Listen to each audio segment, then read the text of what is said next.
नमस्कार, मी आज जानू शीर्षासन दाखवणार आहे।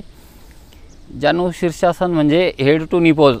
जानू शीर्षासन केल्याने पोटावर सौम्य दाब पडतो, त्यामुळे पोटाचे कुठलेही विकार होत नाही। तसेच टाचेपासून मानेपर्यंत इथले काप मसल, इथले हॅमस्ट्रिंग मसल आणि पाठीचे स्पाइन मसल ताणले जाते, त्यामुळे पाठीचे, कमरेचे आणि मानेचे विकार होत नाहीत। हे आसन फक्त 1 मिनिटाचं आहे। उजव्या बाजूने 1 मिनिट आणि डाव्या बाजूने 1 मिनिट असे 2 मिनिटाचं आसन आहे। तर कसं करायचं ते दाखवतो।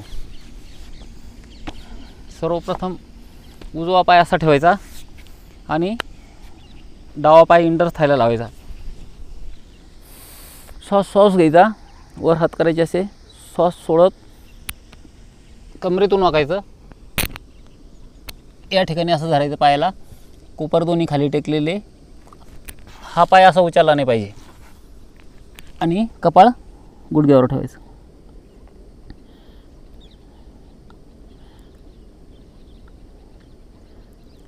सुरुवातीला 30 सेकंद उजव्या पायाने करा आणि 30 सेकंद डाव्या पायाने। प्रॅक्टिस झाल्यानंतर 1-1 मिनिट थांबायचं। 1 मिनिटाचं आसन आहे हे।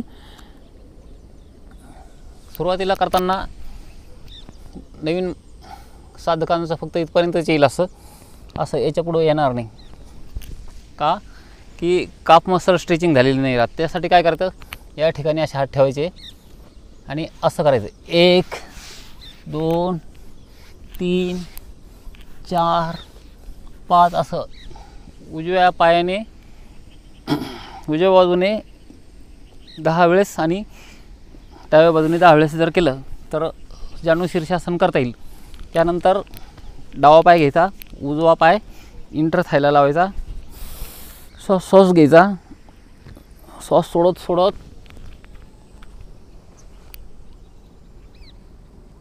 या ठिकाणी आल्यानंतर श्वास नॉर्मल ठेवायचा आहे।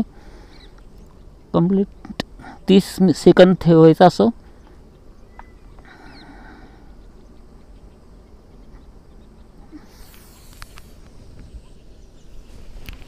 या प्रकारे जानू शीर्षासन आहे। व्हिडिओ आवडला तर लाईक करा, सबस्क्राईब करा।